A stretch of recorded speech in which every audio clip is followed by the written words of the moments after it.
Huwag niyo kanaksay. Sa tayo. Bakit sino gusto mo? Masarap. Sige, bumati ka ng happy birthday, Nana. Go! Happy birthday, Nana!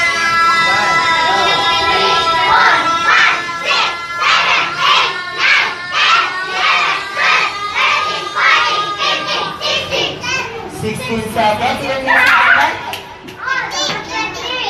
Ilang seconds yun sa'yo?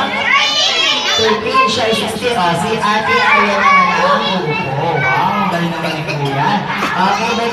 But yung boss, wala naman ang pangalan. Ang pangalan mo ay si Jalen. Okay, Jalen, anong sumubot sa McDonald's at Taki?